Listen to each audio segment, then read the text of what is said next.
long time, let's get into the video. Today's video would be about first steps you would take after your phone has undergone water damage. But this happened recently to me, so I thought why not put a video about it. There are basically two situations. First situation is where your phone speaker comes in contact with water, but rest of the phone is not in contact with water. In this case, what you would do is go onto YouTube, search for something called as water clearing sounds and play it at least for 20 minutes so that this would have produced enough vibrations for the water to come out. I would recommend you to play this for at least 1 hour so that you will be sure that there is no more water present inside of the speaker. Stay till the end to find out how do your service centers know that your phone has undergone a water damage even when you're lying about it. Second situation is where whole phone is submerged in water, and in this case, as soon as the phone is out of water, make sure that you turn off the phone, which is a very important step. If your phone has IP65 or 68 rating, then your phone can only survive for a certain amount of depth, and moreover it cannot survive for a certain amount of time. So whatever be the situation, it is crucial you make sure that you take out your phone as soon as possible, because even the phones with protection will give away after a certain time. So time is the major factor here. Coming to the steps, what you have, earlier we had phones like this which had a removable back and a battery and everything would come out and you could just dry the things out here. But nowadays we just have a phone with the back cover sealed in, and the only things which you can remove are the SIM tray. That's it. So your first step in case of a phone where you cannot remove the back cover or the battery would be to remove the SIM from the SIM tray, and this is the major point from where water can come out. Now the second step would be to make sure that you give it a vigorous shake. There are possibilities when you try to shake it vigorously vertically, there are chances that the water might go up.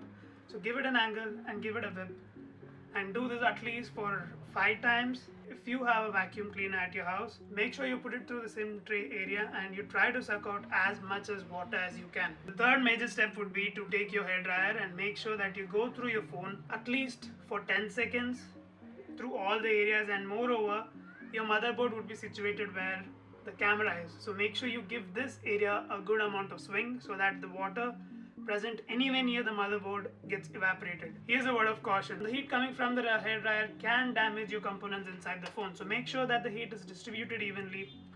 Do this for 15 seconds all over the phone. Give it a break of 10 seconds. Do it another 15 seconds.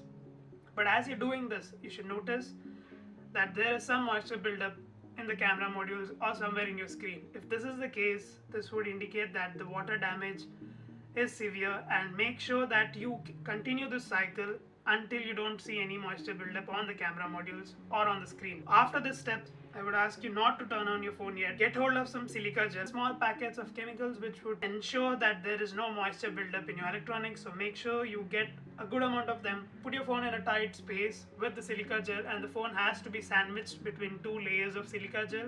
If you cannot get hold of silica gel, traditional approach what everybody have been doing till date is to take your phone, sandwich it between layers of rice. Compared to silica gel, rice has very low amount of moisture absorption, so the amount or the quantity of rice what you will be putting on the phone should be more compared to what you would do with the silica gel. This is something I did. So this is the amount of rice I have. Wait for the reveal.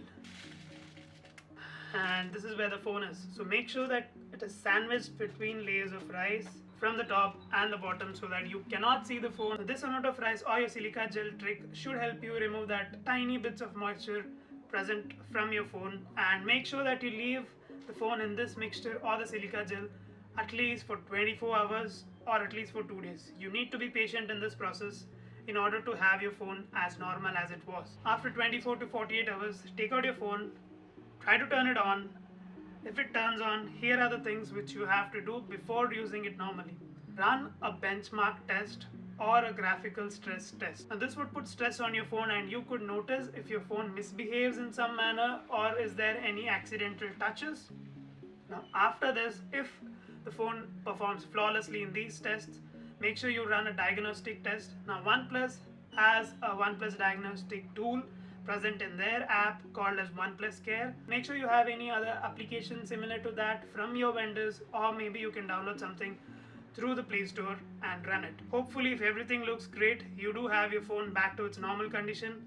If not, if you notice any amount of misbehavior or any amount of mistouches where you want to type using the swipe action and you see 2 ghost swipe actions, and that is an indication that there is water present in the screen. And make sure you take this phone to the service center and get it corrected. Now, like I mentioned, here is how the service center people would know that your phone has undergone a water damage. If you have any warranty on your phone, that would be void. You would no longer have warranty on your phone. These indicators are called as liquid contact indicators, and these are white strips of paper which would turn to red as they come in contact with water.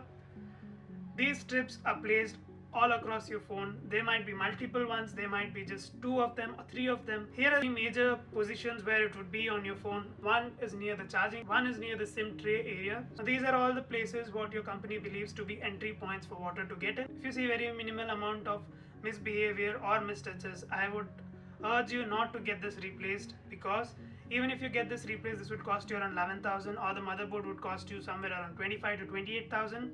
Now this cost can be incurred to exchange your phone for a new phone.